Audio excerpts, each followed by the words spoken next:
संसारातील स्त्रीची कर्तव्ये जाणून घ्यायची तर स्त्रीची सारी रूपे पाहावयास हवीत. वेदकालापासून स्त्रीस मोठाच मान आहे. माता पित्यांच्या उदरी कन्या जन्मली म्हणजे साक्षात लक्ष्मीच जन्मली असे मानले जाते. तिचे मोठ्या कोडाने लालन पालन करून माता पिता ती सुस्थळी देतात. आपल्या सासरी आल्यावर वडील बायकांच्या हाताखाली गृहकृत्य शिकून ती मोठ्या निगुतीने पार पाडणे हे तिचे महत्वाचे कर्तव्य असते. पती समवेत वडीलधाऱ्यांची सेवा करणे आणि घरात एकोपाट ठेवण्याचा प्रयत्न करणे हे तिचे परमकर्तव्य म्हणावयास हवे. घरातील साऱ्यांप्रती पत्नी, सून, बहिणी, काकू अशी विविध नात्यांची कर्तव्ये पार पाडल्यावर लेखन वाचन करणे आणि इतर स्त्रियांस शिक्षणाचे महत्त्व समजावून सांगणे तसेच पीडित स्त्रीस सर्वतोपरी मदत करणे हे आजच्या स्त्रीचे कर्तव्यच आहे असे मला वाटते. अशा प्रकारे आपली कर्तव्ये करीत असता ती एक दिवस माता होते. आपल्या अपत्यांवर वात्सल्याचा वर्षाव करून त्यांचेवर चांगले संस्कार करण्याची जबाबदारी आई म्हणून प्रामुख्याने तिचीच असते. येणे प्रकारे कन्या, पत्नी, सून, आई आणि कालांतराने सासू होऊन स्त्री कुटुंबाचे आपल्यावरील ऋण फेडते व आपली संसारातील कर्तव्ये पूर्ण करते.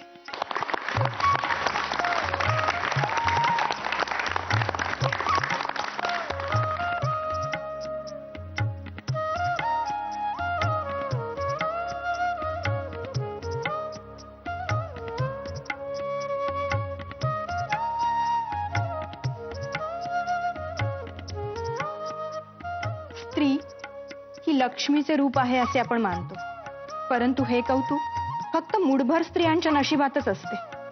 सुशिक्षित आणि सुसंस्कारित कुटुंबामध्येही स्त्रीला यथोचित सन्मान मिळतोच असे नाही. लहान वयात लादली गेलेली बाळंतपणे बहुतेक स्त्रियांच्या आयुष्याचाच बळी घेतात. स्त्री ही लक्ष्मीचे रूप आहे असे आपण मानतो, परंतु हे कौतुक फक्त मूठभर स्त्रियांच्या नशिबात असते. सुशिक्षित आणि सुसंस्कारित कुटुंबांमध्येही स्त्रीला यथोचित सन्मान मिळतोच असे नाही. लहान वयात लादली गेलेली बाळंतपणे बहुतेक स्त्रियांच्या आयुष्याचाच बळी घेतात. ही तर मी लिहिलेला निबंध वाचते आहे, पण हा हिला कसा मिळाला? चुकलेच, चुलीतच फेकावयास हवा होता. कष्टकरी वर्गातील स्त्रीची स्थिती तर अधिकच दुःखदायक आहे. तिच्याही कपाळी बाळंतपणे लिहिलेली असतात, पण अनेक वेळा मुलगी झाल्यास छळही सोसावा लागतो. उरावर सवत आणून बसविली जाते. शिक्षणाचा गंध नाही, हाती फुटकी कवडी नाही, घरात मान नाही आणि गळ्यात लहान लहान मुलांचा पाश मात्र आहे. अशा कष्टकरी स्त्रीला कोणाचाच आधार नाही असे जाणवते. त्यामुळे ज्यांची सांपत्तिक स्थिती चांगली आहे अशा स्त्रियांनी एकत्र येऊन अशी एक सभा चालवावयास हवी, जेथे अशा गरजू स्त्रियांना आधार मिळेल, शिक्षण मिळेल आणि आपल्या पायावर उभे राहण्याची ताकद येईल. नुसत्या फुकाच्या शब्दांची सहानुभूती दाखवण्यात अर्थ नाही, तर त्यांचे व आपले जीवन प्रत्यक्षात बदलेल आणि सुखी होईल असा मार्ग सत्यात उतरविणे हेच आजच्या स्त्रीचे सर्वात मोठे कर्तव्य आहे असे मला वाटते.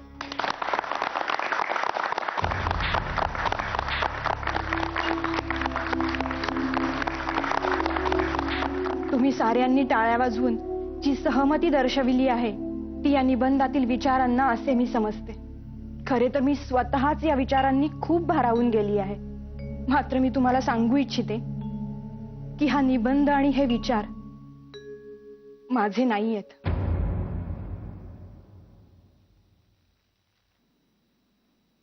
हे विचार आहेत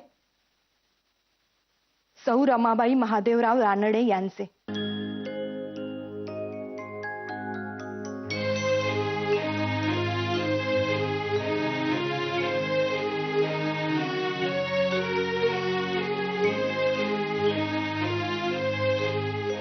मी रमाबाईंना विनंती करते की त्यांनी येथे यावे.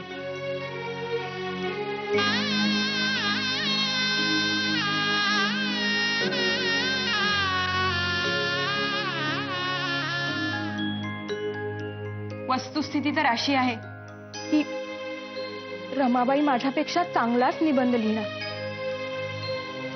या गोष्टीचे मी दडपण घेतले होते. मात्र रमाबाईंना जेव्हा हे कळले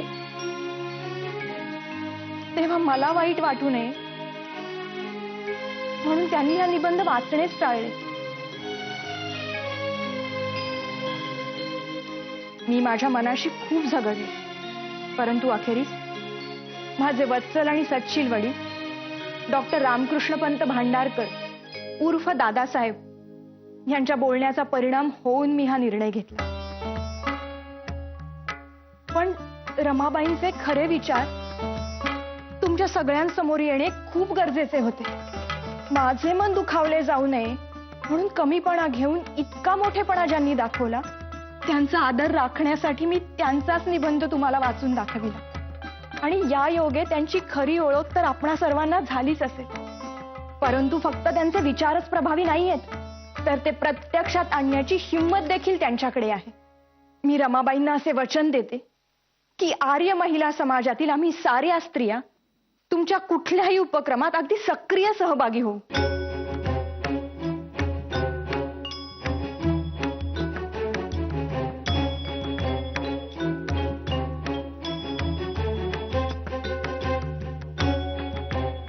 आता मी रमाबाईंनाच विनंती करते की त्यांनीच 2 शब्द बोलावे.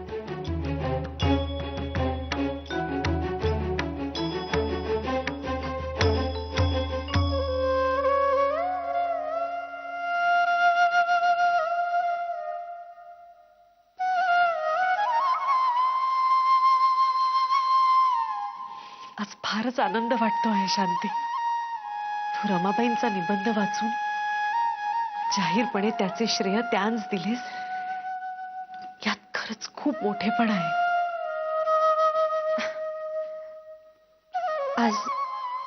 आज येथे घडलेल्या विलक्षण घटनाक्रमाने माझे मन अगदी उचंबळून आले आहे. परंतु ज्या विचारांचे श्रेय शांताबाईंनी मला दिले आणि जे विचार आपल्या साऱ्यांचेही पटले आहेत त्याचे खरे श्रेय मात्र माझे एकटीचे नसून आमच्याकडे काम करणाऱ्या गोदावरी या कष्टकरी स्त्रीचे आहेत.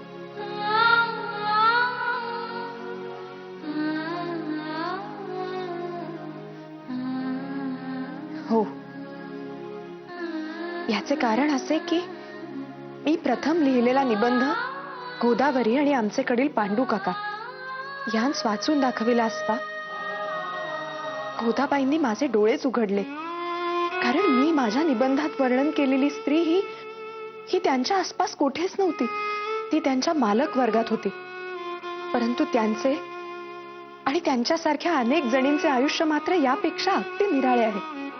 ते कसे असते हे त्यांनी मला सडेतोडपणे सांगितले आणि माझे डोळेच उघडले.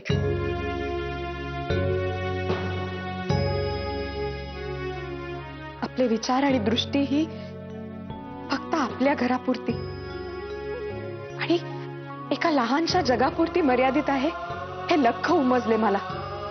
त्यावेळेपासून मी अगदी बेचैन आहे. साऱ्या समाजातील स्त्री वर्गाने एकमेकींशी जोडून घ्यावयास हवे असे प्रकर्षाने वाटले मला. आज येथे समाजाच्या उन्नतीसाठी काम करणारे अनेक स्त्री पुरुष आहेत.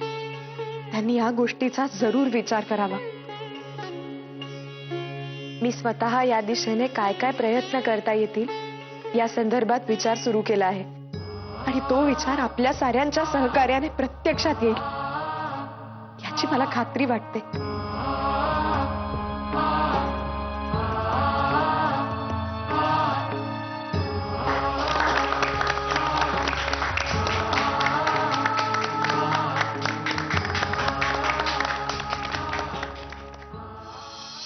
Suddenly it seemed फराळ.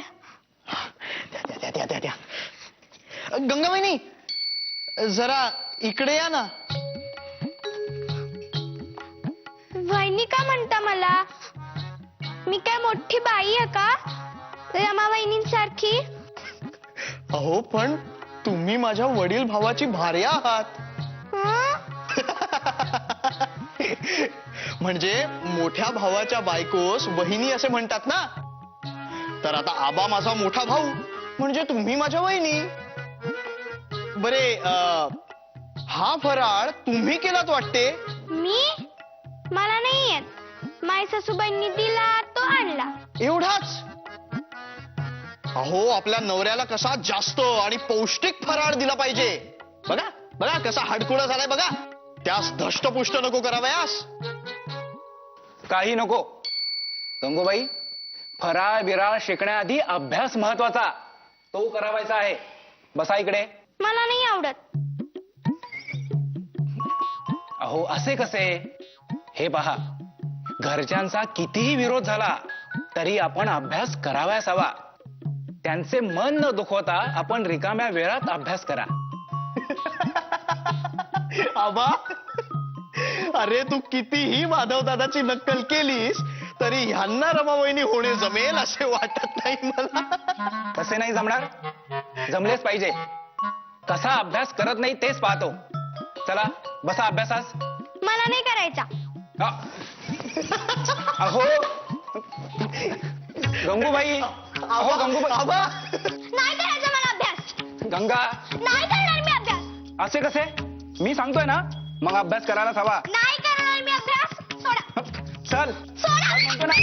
काय सासूबाई, सोडा ना. सोडा. चल. मेल्या आबा. काय चाललंय काय तुझे? किंचाळले ना मी बरोबर? अगो बाई, हो ग, अगदी बरोबर. ताई काकू, तुम्ही तिला. अरे मेल्या, कशाला त्रास देतोयस तिला? अहो ती अभ्यासाला बसत नाहीये, असे कसे चालेल? काय गरज आहे अभ्यासास बसायची? काय गरज आहे? आधीच आहे ना ती घरात मड्डम बसली आहे जाऊन मुंबईत. पण हिला नको मड्डम करू, काही गरज नाहीये. मी काय सांगते ते नीट लक्ष देऊ नाही. पुन्हा जर हीच हात लावला अभ्यासासाठी किंवा उगीच, तर हे तंगड्या तोडून हातात देईन. कळले का? हो. चल गो गंगू, स्वयंपाकघरात चल. आणि पुन्हा जर याने सांगितले की अभ्यासासाठी ये, तर जायचे नाही. काय? काही गरज नाहीये अभ्यास करायची, शिकायची गरज नाहीये. काय तर म्हणे अभ्यास कर अभ्यास कर. काय मार बसू. अरे मेल्या बाबा, कशाला हसतोय? आवाज मारले म्हणून मौज वाटतेय का तू? हे दुसरा रट्टा. भाऊ भाऊ ना तुम्ही, मग उद्या तुझा भाव केला म्हणून रुसून बसशील. हे तिसरा रट्टा.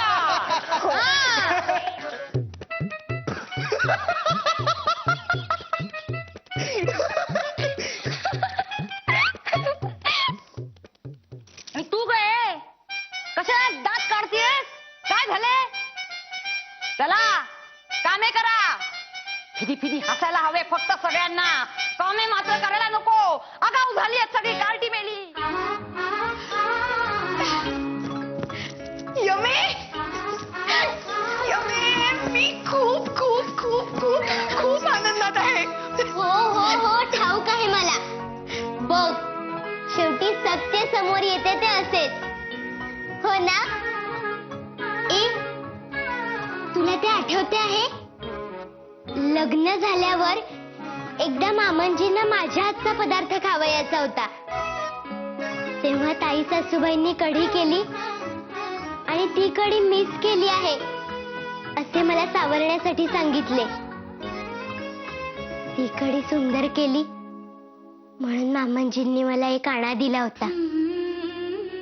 तो आणा माझ्याकडून काही घेवेनाच. हो, पण अखेर खरे बोलण्याचे बक्षीस म्हणून तो आणा मिळालाच.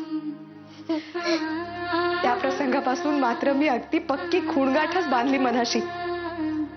सत्याची कास म्हणून सोडावयाची नाही. पहा ना, आज आज शांतनेही सत्य बोलण्याचे धैर्य दाखवले आणि केवढे कौतुक झाले तिचे, आणि माझ्या निबंधाचेही. हो, पण मामांजींनी तुला दिलेला आणा अजून तू जपून ठेवला आहेस ना? होय तर. आणि हो, जिच्यामुळे तुला हा निबंध सुचला तिला तू आयुष्यात कधीच विसरू नकोस.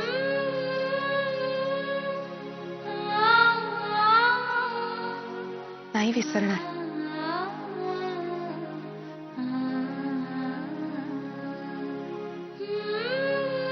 तिला आणि तिच्यासारख्या साऱ्याच जणींना कधीच नाही विसरणार.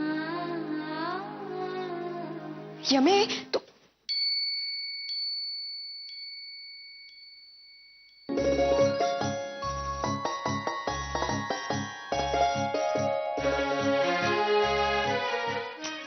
पाया पडणे पुरे झाले.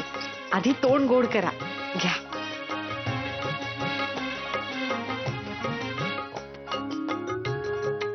घे गो शांते. अगो बाई, या ना. घ्या, तोंड गोड करा. तुमच्या दोघींच्या मैत्रीत आज एक कायमचा ओलावा भरून गेला असे मला वाटले, म्हणून हो हे तोंड गोड करणे. खरेच शांते, आज भर सभेत तू रमाबाईंना त्यांचा मान मिळवून दिलास आणि फार मोठे धाडस दाखवले. मला खरंच तुझे खूप कौतुक वाटले आणि अभिमानही. आज आमच्या संस्कारांचा मान राखलास तू. खरेच आहे. आणि शांते, मला क्षमा कर. तुला क्षमा? पण कशाबद्दल?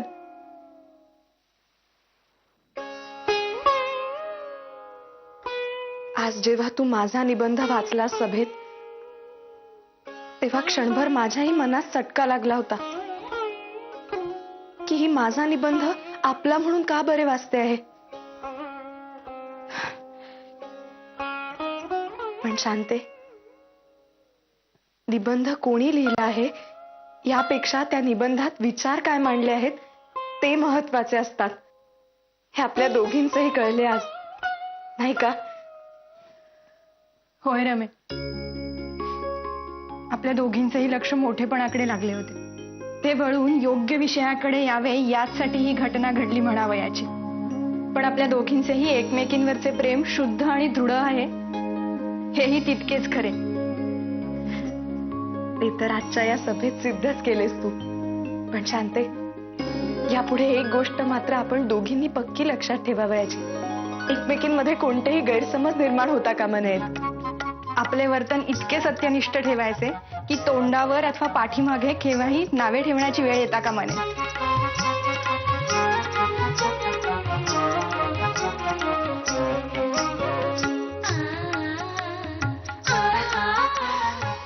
सुखी राहा. तुमच्या मैत्रीची दृढता अशीच टिकून राहू. पोरींनो, आज मन अगदी उत्संबळून आले. सद्वर्तनाचा आनंद खरेच खूप मोठा असतो.